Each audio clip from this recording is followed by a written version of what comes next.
mais c'est une technique, je pense que au bout d'un moment, tout le monde doit connaître.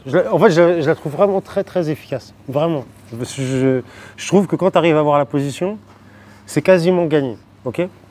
Donc, on part d'ici, tu peux te lever.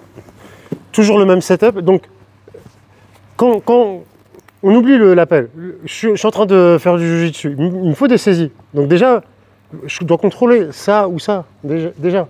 Juste, on ne se concentre pas là-dessus, parce que si je me concentre là-dessus, lui va juste reculer. D'accord, déjà, on n'oublie pas les fondamentaux. Toi, je dois contrôler. Au début, je suis là. Des fois, mets ta ceinture. Ouais. Je combats. Je sens que le mec, il m'embête ici, sur ma de la riva, sur ma sit-up guard ici, quand je m'assois, qu'est-ce que je fais? Mais je ne perds pas mes saisies. Ok, et là, je vais chercher de l'appel. Donc, ici, je viens là. Ok, c'est ce qu'on a vu. Ce qui va se passer, c'est que, idéalement, moi, je veux aller ici, je veux tourner là, pour le faire tomber, mais il sent que son dos, il est exposé là. Donc, il va prendre une posture qui va me gêner, qui va m'empêcher d'y aller. Il va peut-être baisser cette jambe-là. Il va commencer à essayer de fermer la porte là-bas. Okay, donc là, je ne peux plus faire le renversement. Donc, j'ai toujours mon pied qui est là. Le pied, je vous conseille d'avoir le pied sur la hanche, pas d'avoir le pied trop sorti. Le pied juste sur la hanche. La plante du pied, j'allais dire la paume, c'est pas la paume du pied, non. La plante du pied en lecture ici. Ok. Maintenant, ce qu'on va essayer de faire, ma main droite qui doit contrôler ça, et j'ai toujours ma jambe gauche qui va être active. Parce que lui, il va vouloir me mettre de la pression. Il faut que je sois prêt à le repousser. D'accord? Maintenant, j'ai ma main droite là qui me sert à rien ici. Donc ma main droite, regardez ce qu'elle fait. Elle passe dans le petit espace là, entre son tibia et ma cuisse. Elle passe entre son tibia et ma cuisse. Elle passe pas derrière, elle passe pas au-dessus, elle passe entre lui et moi. Pour attraper le lapel. Ok? Une fois que j'ai cette position-là, mon enjeu, c'est de réussir à dominer son genou ici.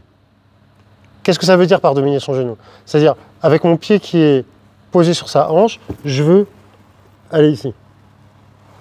D'accord? Je veux venir ici. Mon pied qui est là, il peut venir maintenant sur un crochet comme un crochet en de la riva profonde. Je peux tirer vers moi. J'ai toujours le lapel. Et là, j'ai les prises de dos. Okay, cette position, ça s'appelle reverse de la worm. Si vous voulez le chercher. Elle donne trois grands succès. Soit vous prenez le dos, soit vous prenez la montée, ou soit vous avez une clé de bras. Aujourd'hui, on va juste se concentrer sur déjà installer, pas sans mêler les pinceaux là-dessus. Et après, la prise de dos, elle ressemble à ce qu'on a déjà fait hors de la riva. Donc, debout, s'il te plaît. Donc, juste avec de la logique. Là, je veux lui bloquer la porte. Je veux plus qu'il passe. Je veux pas qu'il passe. Je verrouille. Ok? Il sent que son dos est exposé. Voilà, il prend une posture. Ma main passe entre ma cuisse et sa jambe. Je viens verrouiller ici. Toujours, j'ai ma position proactive. Donc maintenant, je vous pose la question. Ici, une fois qu'on est là, en fait, je ne suis pas là pour tricoter. J'ai un objectif. C'est quoi l'objectif? Je vous pose la question, si vous avez écouté. Pardon?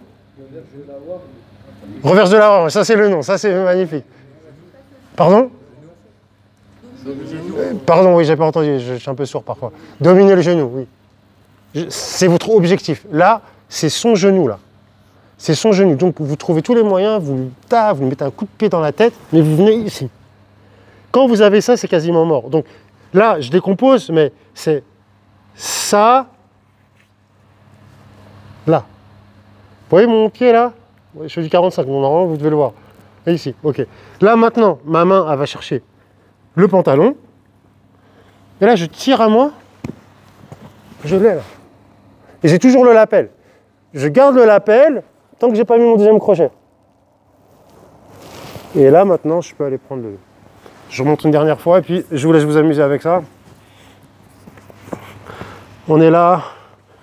Bon, je shoot, il descend un petit peu, je viens chercher, j'ai dominé les genoux. Ça peut... Non, non, mais plus de pression ici, mais gêne-moi, gêne-moi. Hop, je viens chercher ici, reviens en arrière. La clé de bras, elle arrive parce que vu qu'il veut pas que j'aille dans le dos, il va mettre son bras sur moi. Pour pas que j'y aille. Et là, c'est là qu'à un moment, je vais avoir la possibilité de prendre le bras. Reviens en arrière. Là. Donc ça, même si, quand vous la voyez pour la première fois, ça vous paraît un petit peu... Vous dire, ah, c'est chaud. Franchement, ça vaut le coup de mettre un peu de temps là-dessus. Vraiment. Il y a des, comment dire, il y a des techniques, elles ont un haut coefficient. Vous les apprenez, une fois, vous vous prenez la tête là-dessus. Une fois que vous la placez en combat, poum, purée, pourquoi je n'ai pas fait avant? Ok? 1, 2, pousse.